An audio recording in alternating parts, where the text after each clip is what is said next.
Electrostatics के chapter number 1 वैद्युत आवेश तथा क्षेत्र के लेक्चर नंबर 4 का डिस्कशन करेंगे। मैंने आप लोगों को होमवर्क दिया था, वो आप लोगों ने कर ही लिया होगा। कुछ बच्चों ने मुझसे कहा भी था, मैंने उनके प्रॉब्लम को सॉल्व किया था।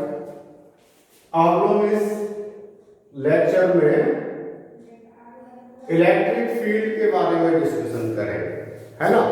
इलेक्ट्रिक फील्ड क्या है, वैद्युत क्षेत्र क्या है। देखिए, हम लोग एक साधारण सी डेफिनेशन के बारे में चर्चा करते हैं, तो इसको हम लोग ऐसे बोल सकते हैं, किसी आवेश अथवा किसी आवेश निकाय के चारों ओर का वह क्षेत्र जिसमें किसी अन्य आवेश को लाने पर आकर्षण अथवा प्रतिकर्षण का अनुभव होता है। तो जहां से अनुभव होता है उस क्षेत्र को वैद्युत क्षेत्र कहते हैं। इसको हम लोग इस तरीके से भी देख सकते हैं। मान लीजिए कि कोई एक आवेश ये है +Q, ठीक है। अब इस आवेश पर मान लीजिए कोई एक हमारा यहां पर है धन परीक्षण आवेश, इसको हम इधर की ओर ला रहे हैं, तो क्या हो रहा है,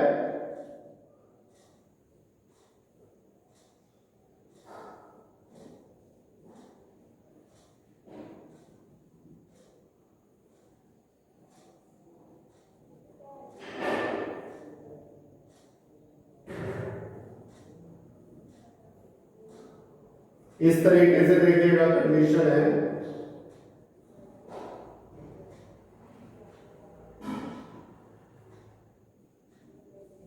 जब हम किसी परीक्षण आवेश को इस आवेश के समीप लाते हैं तो क्या होता है, इसमें या तो प्रतिकर्षण का अनुभव होता है। प्रतिकर्षण होगा तो ये किधर को भगाएगा, इधर को, ठीक है।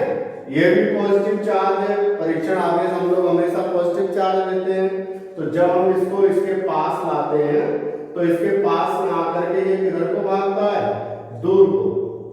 तो उस क्षेत्र को, उस एरिया को जिसमें कि किसी दूसरे आवेश को लाने पर किसी आवेश, अब देखिए ये आवेश है, किसी आवेश अथवा आवेश समुदाय के चारों ओर, ये चारों ओर का वह क्षेत्र जिसमें किसी अन्य आवेश को लाने पर या तो आकर्षण का अनुभव हो या प्रतिकर्षण का अनुभव हो, तो ये जो क्षेत्र होता है उस क्षेत्र को हम लोग वैद्युत क्षेत्र कहते हैं।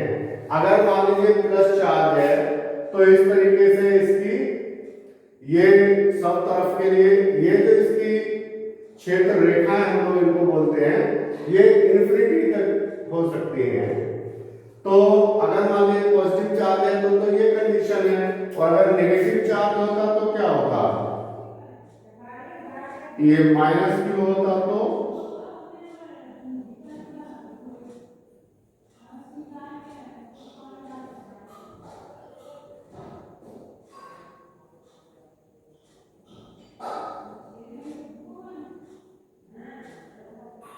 तो वही कंडीशन होती, देखो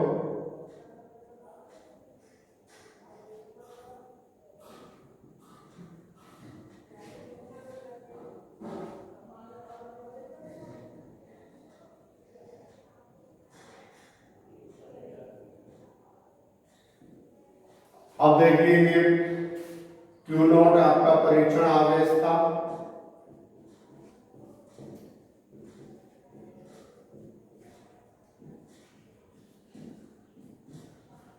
अब आप दोनों में डिफरेंस देखें, यहां पर प्लस चार्ज था, यहां पर कैसा चार्ज है, नेगेटिव चार्ज है। तो क्या हो रहा है कि जब हम परीक्षण आवेश को इस धनावेश के पास ला रहे हैं तो ये रिपल कर रहा है, प्रतिकर्षित कर रहा है। और यहाँ पर क्या हो रहा है कि जब हम इस परीक्षण आवेश को इसके नजदीक लाते हैं तो ये इसका अट्रैक्शन कर रहा है। तो है क्या वास्तव में कि किसी आवेश अथवा आवेश समुदाय के चारों ओर का वह क्षेत्र जिसमें कि परीक्षण आवेश को लाने पर आकर्षण अथवा प्रतिकर्षण बल का अनुभव हो, तो उस क्षेत्र को हम लोग वैद्युत क्षेत्र कहते हैं। क्या कहते हैं उसको? वैद्युत क्षेत्र। अगर पॉजिटिव चार्ज है ये तो ये प्रतिकर्षित करेगा, और अगर ये नेगेटिव चार्ज है तो ये आकर्षित करेगा। वैद्युत क्षेत्र अथवा वैद्युत बल क्षेत्र कहते हैं। अब इसमें एक बड़ा इंपॉर्टेंट चीज आ रही है आपकी, वो है वैद्युत बल रेखाएं, इलेक्ट्रिक लाइंस ऑफ फोर्स।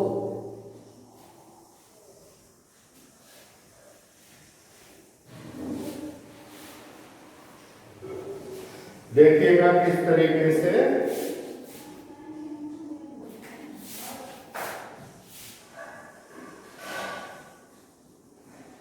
वैद्युत बल रेखाएं इन्हें कहते हैं इलेक्ट्रिक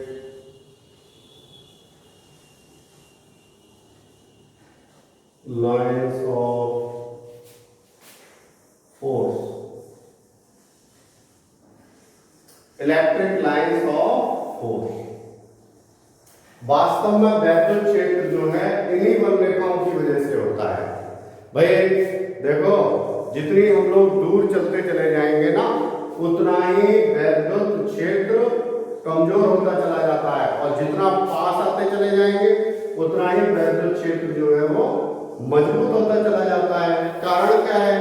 उसका कारण वैद्युत बल रेखाएं होती हैं। अब ये वैद्युत बल रेखाएं क्या होती हैं? तो वैद्युत बल रेखाओं के बारे में ये बताया गया कि वैद्युत क्षेत्र में किसी स्वतंत्र धन आवेश के मार्ग, वैद्युत क्षेत्र में किसी स्वतंत्र धन आवेश के मार्ग को वैद्युत बल रेखा कहते हैं। अब ये वैद्युत बल रेखा क्या होती है वास्तव में, इसके बारे में ये बताया गया कि वैद्युत बल रेखा वैद्युत क्षेत्र में खींचा गया वह काल्पनिक निष्कोण वक्र है जिस पर कि एकांक धन परीक्षण आवेश चल सकता है। एकांक धन परीक्षण आवेश स्वतंत्र या पृथक रूप से चल सकता है। इन बल रेखाओं को हम वैद्युत बल रेखा कहते हैं। और इन वैद्युत बल रेखाएं देखिए इस तरीके से होती है। ये इसका मैं आपको डायग्राम बनाता हूं। देखो, ये धन और ये ऋण।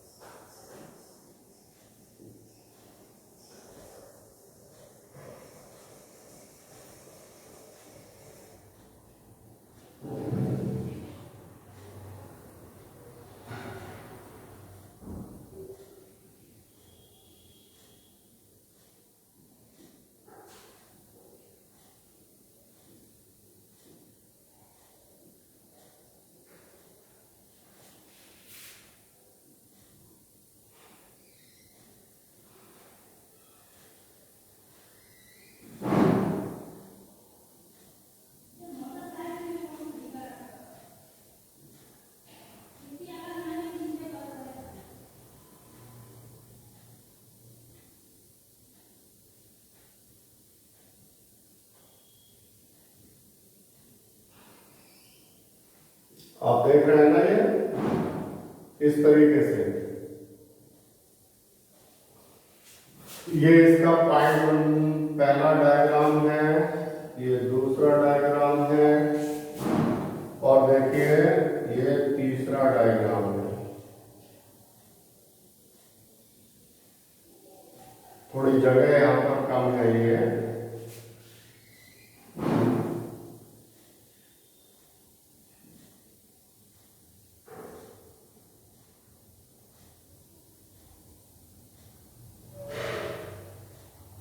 आप देख रहे हैं हम क्या कर रहे हैं, पॉजिटिव से ये चल रही है बल रेखा और नेगेटिव पर जाकर समाप्त हो रही है।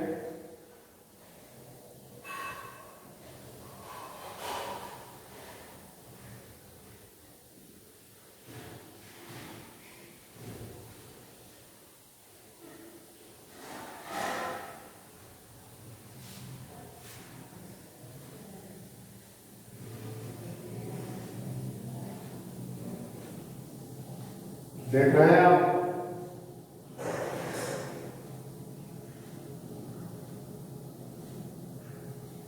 अभी मैं आपको एक्सप्लेन करूंगा इसको।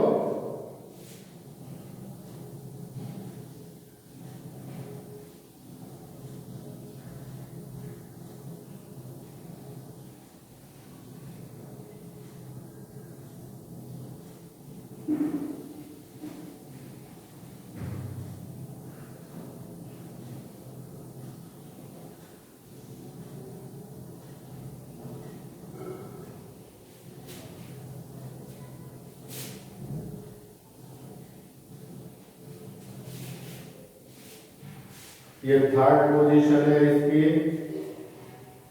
और ये देखिए फोर्थ पोजीशन है।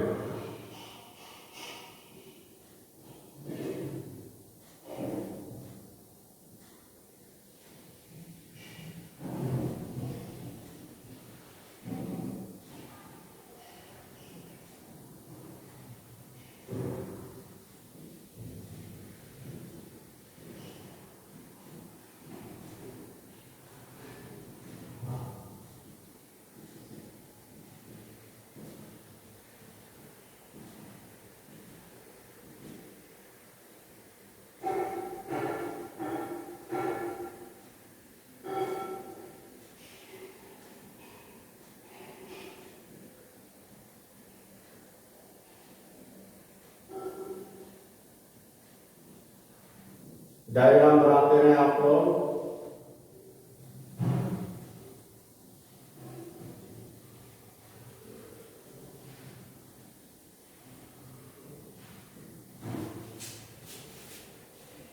ये फोर्थ पोजीशन है,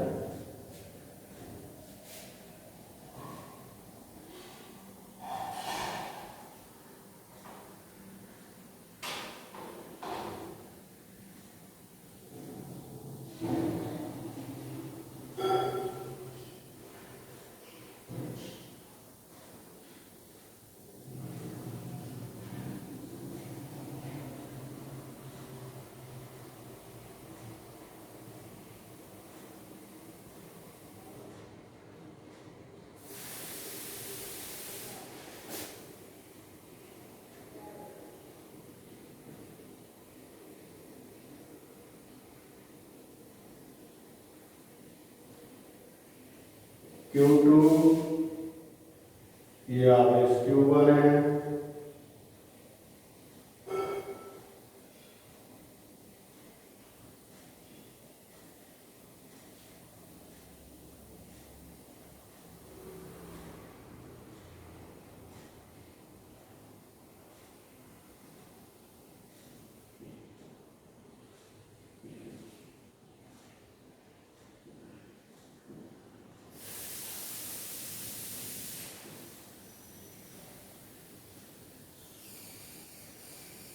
देखिएगा इस तरीके से पोजीशन है।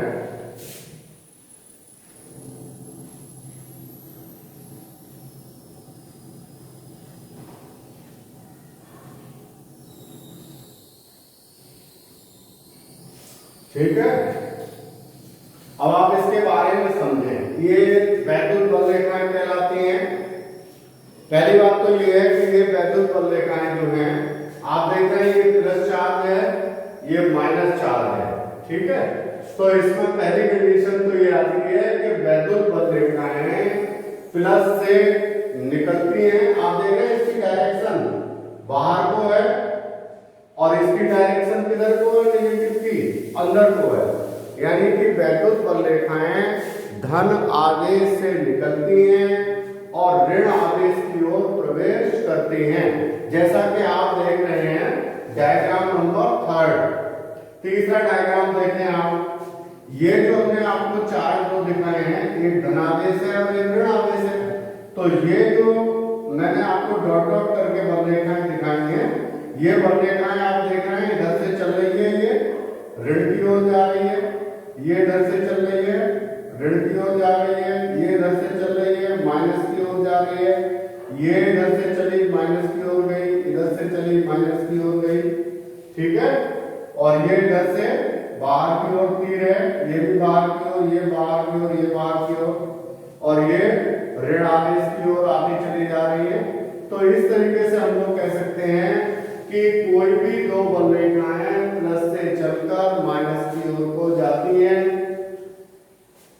और देखिए एक चीज और बताई गई कि अगर दो आवेश इस तरीके से रखे हैं, लगभग समान आवेश हैं, तो एक आवेश ये है, दूसरा आवेश इतने ही मात्रा का है जितना ये है, तो क्या होता है कि इसमें एक न्यूट्रल पॉइंट मिलता है। न्यूट्रल पॉइंट मींस उदासीन बिंदु मिलता है। उदासीन बिंदु क्यों मिलता है? क्योंकि जितनी बल रेखाएं इससे निकाली होंगी उतनी ही बल रेखाएं ये निकाल रहा है। तो एक स्थिति ऐसी आएगी कि इन बल रेखाओं का प्रभाव और इन बल रेखाओं का प्रभाव ये एक दूसरे के बिल्कुल बराबर हो जाएंगे। कैसे हो जाएंगे? एक दूसरे के बिल्कुल बराबर हो जाएंगे। अर्थात यहाँ पर एक ऐसा पॉइंट है जिस पर किसी प्रकार का कोई भी वैद्युत क्षेत्र नहीं है। क्यों नहीं है? क्योंकि यहाँ वैद्युत बल रेखा ही नहीं है। वैद्युत बल रेखा इसलिए नहीं है क्योंकि इसकी जो बल रेखाएं हुई होंगी उनको इस वाली बल रेखाओं ने निष्प्रभावी कर दिया। इसका मैं आपको एग्जाम्पल दे सकता हूं। जैसे रस्साकसी का खेल होता है, उस रस्साकसी के खेल में आप जानते होंगे कि बच्चे जो हैं, दो तीन बच्चे उधर खड़े हो जाते हैं, दो तीन बच्चे इधर, और यूं करके रस्सी को खींचते हैं ना। और वो बच्चे जो ज्यादा मजबूत होते हैं, ज्यादा बल लगाते हैं, वो बच्चे अपनी तरफ को रस्सी खींच ले जाते हैं।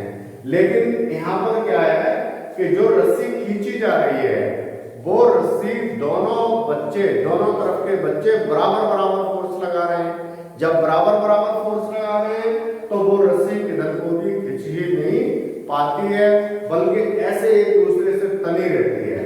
ठीक वही बात यहाँ पर है कि यहाँ पर इसकी बल रेखाएं जितना प्रभाव डाल रही है ठीक उतना ही प्रभाव इसकी बल रेखाएं डाल रही होंगी। अर्थात इन दोनों की बल रेखाएं एक दूसरे पर बराबर बराबर प्रभाव डालती हैं। तो यहाँ पर एक स्थिति ऐसी आ जाती है जिसे हम लोग उदासीन बिंदु कहते हैं।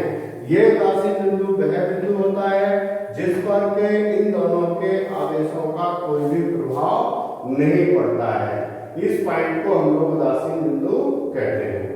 अगली बात आई इसमें, ये वाला आप देखिएगा पॉइंट, इसमें क्या दर्शाया गया है कि R1 is greater than R2। इसमें यह बताया गया कि एक चार्ज की वैल्यू कुछ ज्यादा है और दूसरा चार्ज है तो धनावेशी, लेकिन उसकी मात्रा कुछ कम हो गई। जब उसकी मात्रा कुछ कम हो गई तो क्या हुआ कि जो इसकी वैद्युत बल रेखाएं निकली होंगी वो वैद्युत बल रेखाएं काफी अधिक दूरी तक पहुंची, जबकि इसकी बल रेखा इतनी ज्यादा दूरी तक नहीं पहुंच पाई जितनी कि इसकी पहुंच रही थी। तो इसीलिए इसमें भी उदासीन बिंदु तो मिला, लेकिन वो उदासीन बिंदु जैसा कि यहाँ पर प्राप्त हुआ था इन दोनों का मध्य बिंदु था, यानी दोनों की जो लाइन ऑफ ज्वाइनिंग थी, दोनों जिस पॉइंट पर मिल रही थी उसके मध्य बिंदु पर मिला होगा। लेकिन यहाँ पर ये बिल्कुल मध्य बिंदु पर नहीं है, बल्कि आप देख रहे हैं ये डिस्टेंस कुछ ज्यादा है और ये वाली डिस्टेंस कुछ कम है। इससे ये निष्कर्ष निकल रहा है कि जो लाइन ऑफ ज्वाइनिंग है उसमें जो उदासीन बिंदु मिल रहा है वो ठीक इनके मध्य बिंदु पर नहीं है, बल्कि मध्य बिंदु से कुछ उस साइड में है, क्योंकि यहाँ पर जो Q2 चार्ज है उसकी वैल्यू कम है अकॉर्डिंग टू Q1। ठीक है, तो इस तरीके से हम लोग इलेक्ट्रिक लाइंस ऑफ फोर्सेस को समझ सकते हैं। अब एक तो इसमें और पॉइंट आता है, फीचर्स इसके क्या हैं, इनके गुण क्या हैं।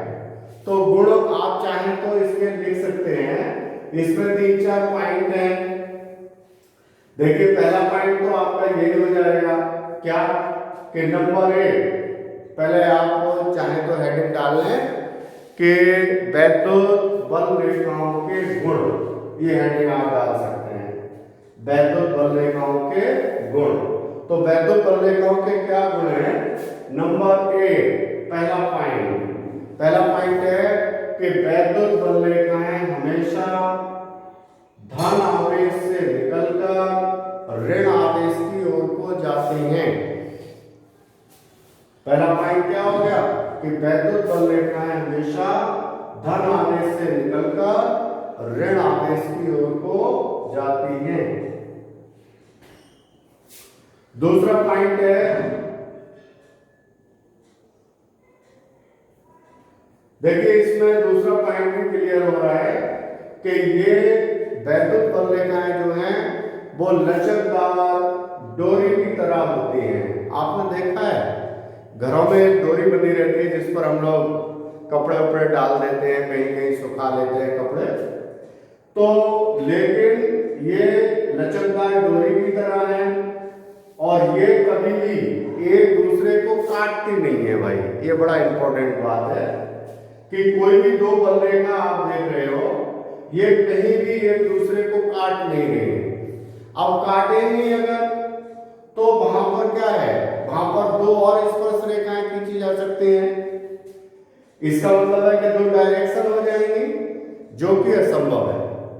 इसीलिए कहा जाता है कि वैद्युत बल रेखाएं एक दूसरे को काट नहीं सकती हैं।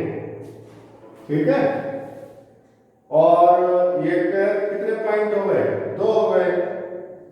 तीसरी बात है इसके अंदर कि ये जो वैद्युत बल रेखाएं हैं वो हमेशा और हमेशा एक दूसरे की ओर ये सिकुड़ने का प्रयत्न करती है। कैसा प्रयत्न करती है? सिकुड़ने का।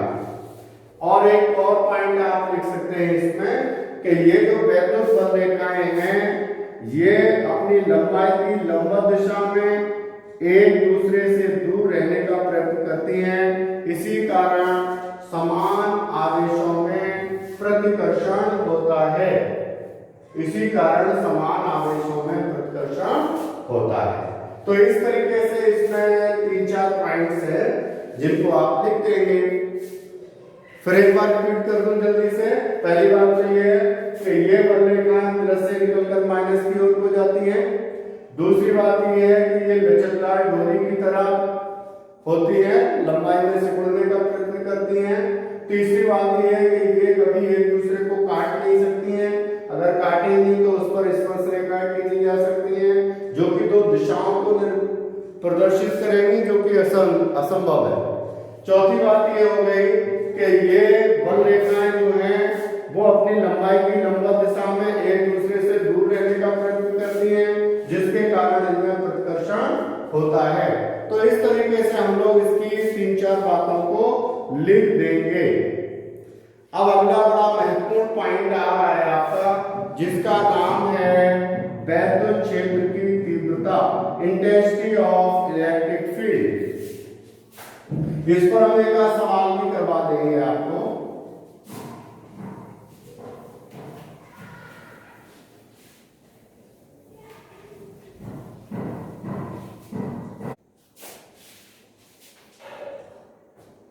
वैद्युत क्षेत्र की तीव्रता, इसे हम लोग बोलते हैं intensity of electric field. Intensity वास्तव में क्या है? इंटेंसिटी वैद्युत क्षेत्र की माप है एक तरीके से। जैसे हम लोग कोई चीज खरीदते हैं जिसकी लेंथ में नाप होती है, तो हम लोग नाप लेते हैं ना कि 1 मीटर, 2 मीटर, 4 मीटर, 6 मीटर। इसी तरीके से अगर हम लोग किसी द्रव्यमान को खरीदने जाते हैं तो जैसे 2 किलो, 4 किलो, 6 किलो, इसी तरीके से जो वैद्युत क्षेत्र है उसकी हम लोग माप करते हैं, जिसे हम लोग कहते हैं उस क्षेत्र की तीव्रता अथवा वैद्युत क्षेत्र का मान।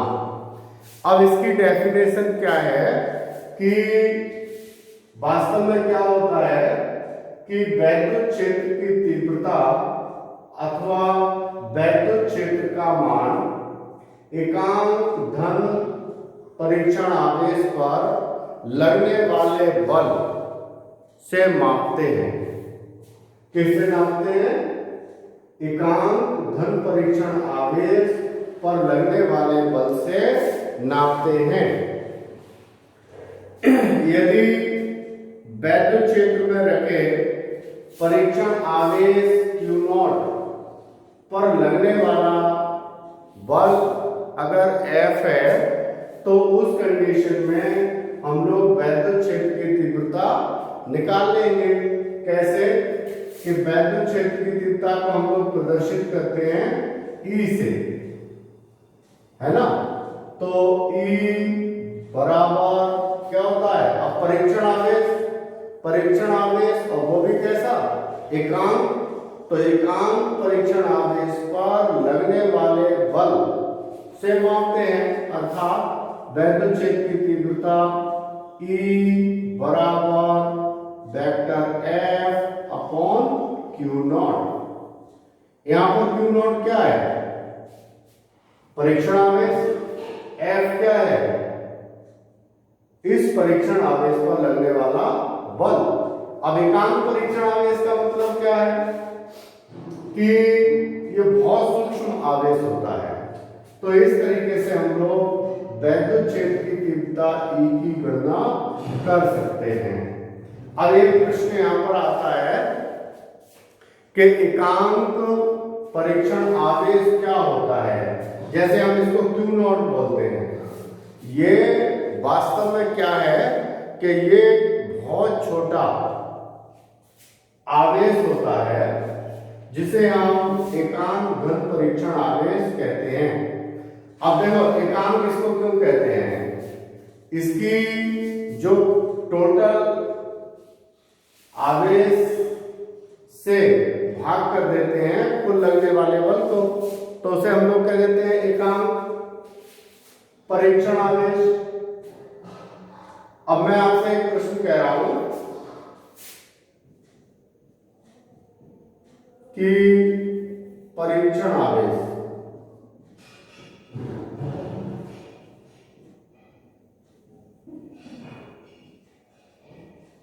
इसे हम लोग कहते थे Q0, ठीक है? परीक्षण आवेश को हम लोग क्या कह रहे हैं? Q0। तो ये क्या है? ये क्या राशि है? कहते हैं ये बहुत ही सूक्ष्म होता है। अब देखो जैसे हमने अभी पीछे बताया था आपको कि ये आवेश है प्लस Q, इसकी वजह से इस पर इस तरीके से वैद्युत बल रेखाएं होती थी। अब आप कहेंगे इन पर तो वैद्युत बल रेखाएं हैं, इस पर नहीं है वैद्युत बल रेखाएं, इस पर भी तो होना चाहिए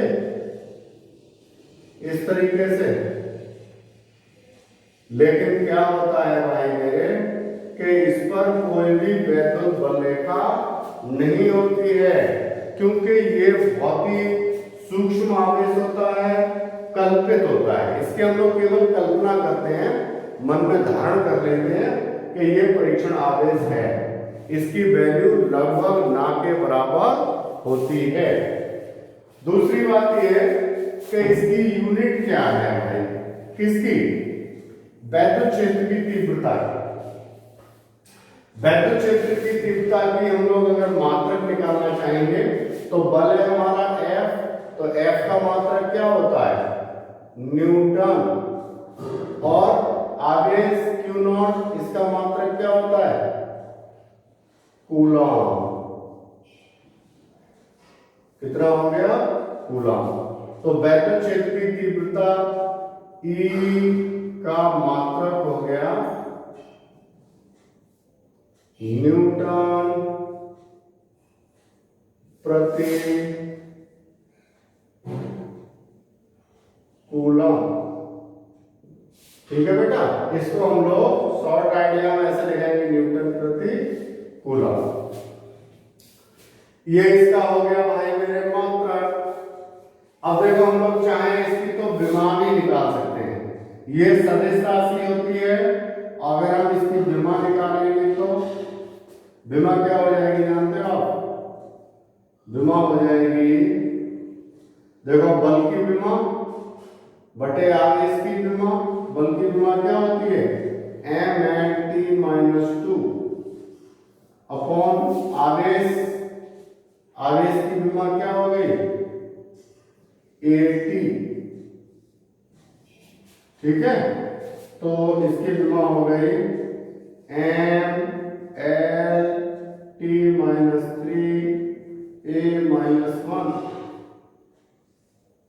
m(l)(t-3a-1). तो वैक्यूम क्षेत्र का मात्रक हो गया न्यूटन प्रति कूलम, विमा हो गई mL(t-3a-1) और ये एक सदिश राशि है। ठीक है बेटा, समझ गए आप लोग वैद्युत क्षेत्र की तीव्रता के बारे में? वैद्युत क्षेत्र की तीव्रता क्या होती है कि किसी वैद्युत क्षेत्र में स्थित एकांक धन परीक्षण आवेश पर लगने वाले बल से मापते हैं। यदि कहीं परीक्षण आवेश किसी वैद्युत क्षेत्र में परीक्षण आवेश Q0 रखा है तो उसका उत्पन्न वैद्युत क्षेत्र की तीव्रता को हम इस फॉर्मूले से निकाल सकते हैं। अब देखो इसका मात्रक न्यूटन प्रति कूलम, विमा ये हो गई। अब हम लोग थोड़ा और आगे बढ़ते हैं। एक अगला इसमें हेडिंग और है कि बिंदु आवेश के कारण किसी बिंदु पर वैद्युत क्षेत्र की तीव्रता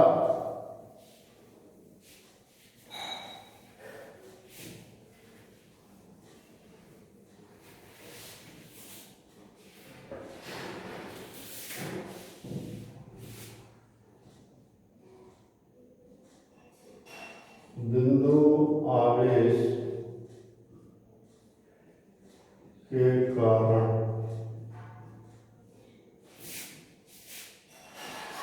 किसी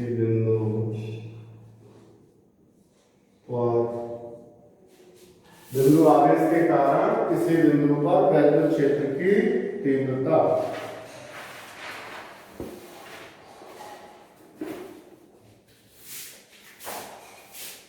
किसी बिंदु पर वैद्युत क्षेत्र की तीव्रता intensity of electric field due to a point charge।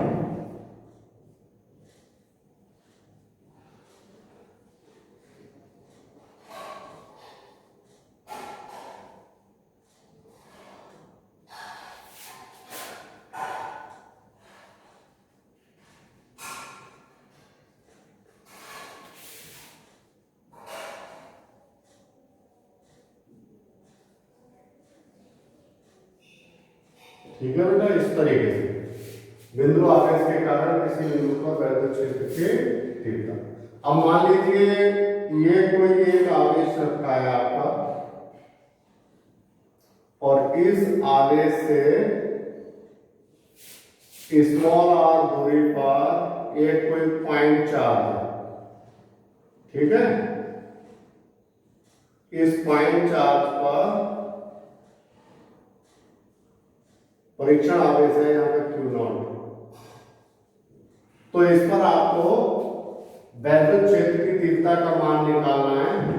मान लीजिए ये वाला आवेश Q है, इससे दूरी R है, तो चूंकि ये भी प्लस चार्ज ये भी प्लस चार्ज, तो इस पर फोर्स ऑफ रिपल्सन लगेगा, प्रतिकर्षित करेगा ये दूसरी ओर को। तो इसका बड़ा सरल प्रोसेस है वैसे तो कि हम लोग इसकी पहले लैंग्वेज देखेंगे। माना कि एक आवेश प्लस Q किसी माध्यम में रखा है जिससे स्मॉल आर दूरी पर एक कोई परीक्षण आवेश है हमारा Q नॉट वो रखा हुआ है बिंदु P पर।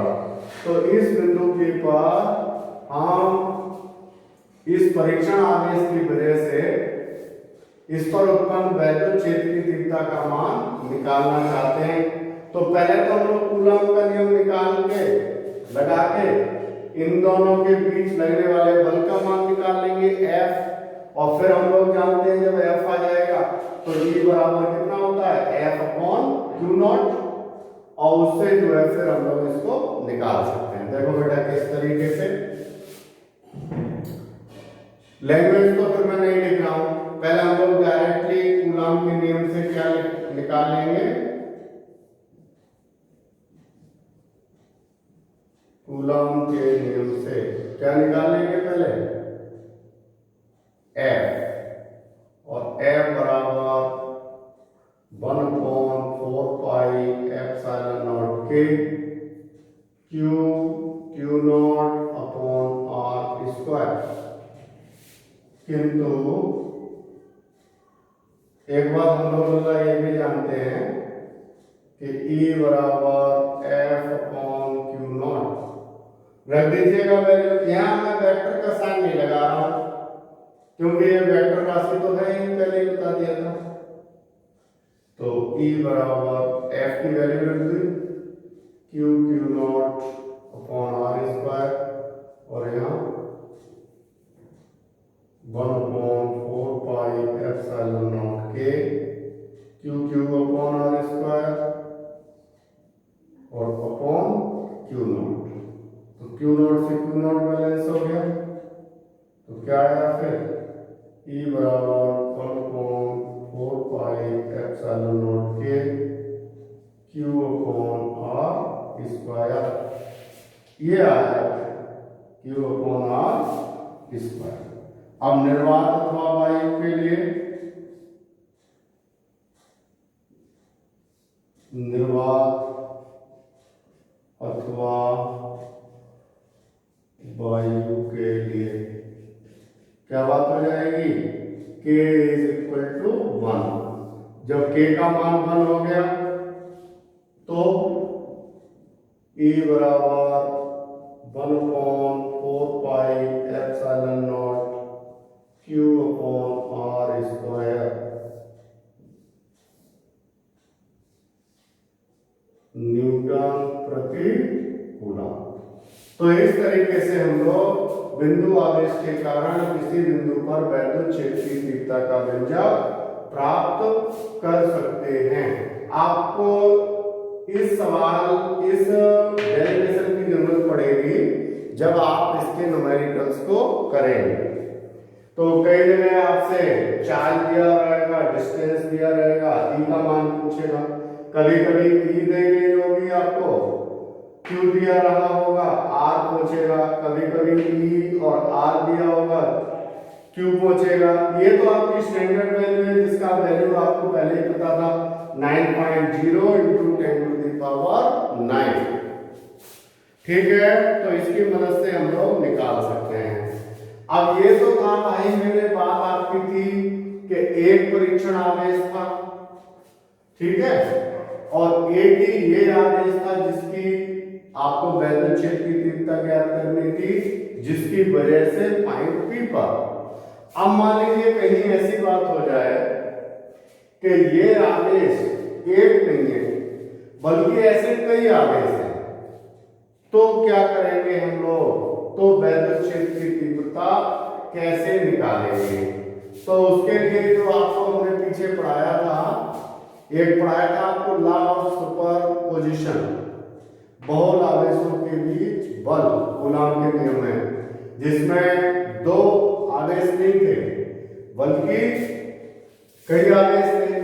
तो उसी तरीके से हम लोग यहां पर भी निकाल लेंगे उसकी वैल्यू। देखिए किस तरीके से,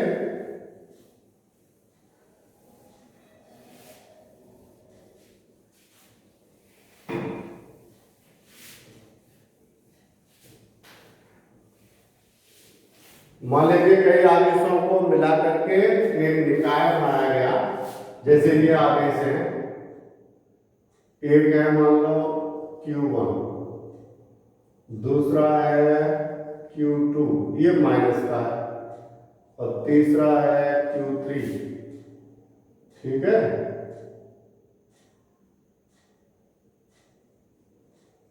और परीक्षण आगे सबका ये है Q0।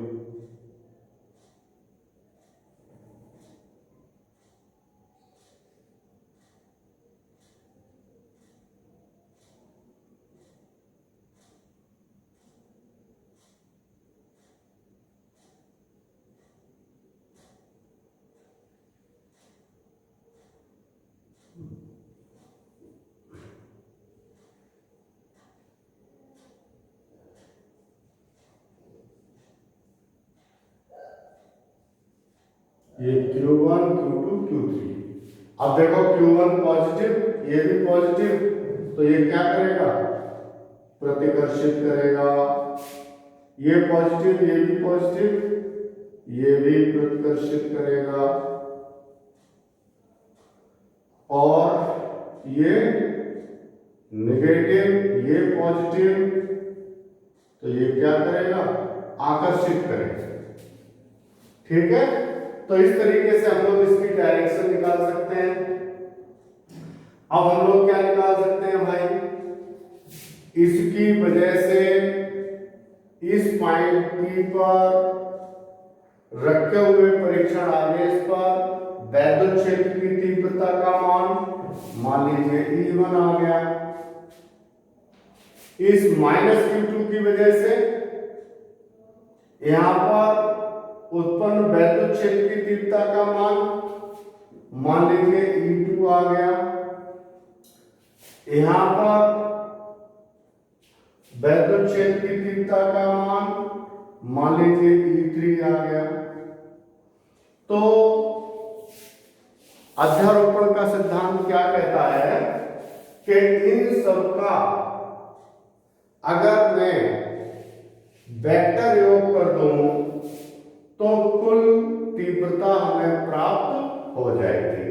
अर्थात हमारा कहने का तात्पर्य है कि अगर किसी निकाय में कई आवेश हो तो उसकी वजह से अगर हमें वैद्युत क्षेत्र की तीव्रता का मान निकालना है तो उन सबकी अलग अलग तीव्रताओं का वेक्टर योग करके हम पूरे निकाय की वैद्युत क्षेत्र की तीव्रता ज्ञात कर सकते हैं। अर्थात अध्यारोपण के सिद्धांत से वेक्टर E बराबर हो जाएगा vector E1 plus vector E2 plus vector E3 plus dot dot dot. ठीक है बेटा, इस तरीके से हम लोग पूरे निकाय पर वैद्युत क्षेत्र की तीव्रता ज्ञात कर सकते हैं। अब मैं आपको एक छोटा सा सवाल दे रहा हूं भाई, देखो ये सवाल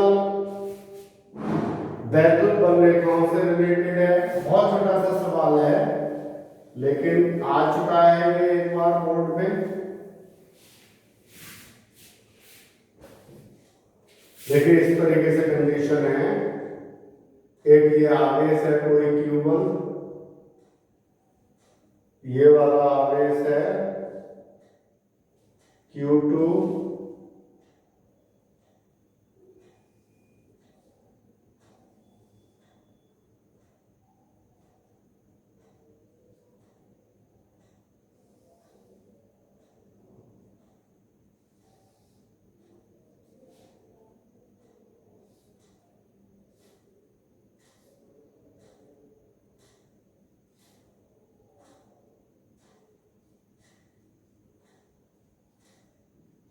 ये कह रहा है इसमें कि रेशो निकालो, इसका अनुपात निकालो Q1 अनुपात Q2 बराबर क्या है।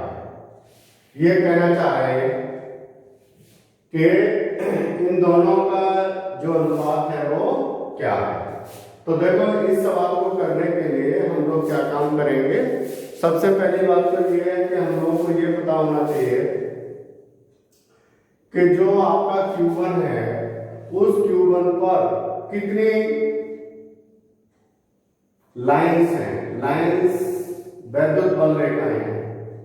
आप देख रहे हैं 1 2 3 4 5 6 7 8 और Q2 पर कितनी है वैद्युत बल रेखा?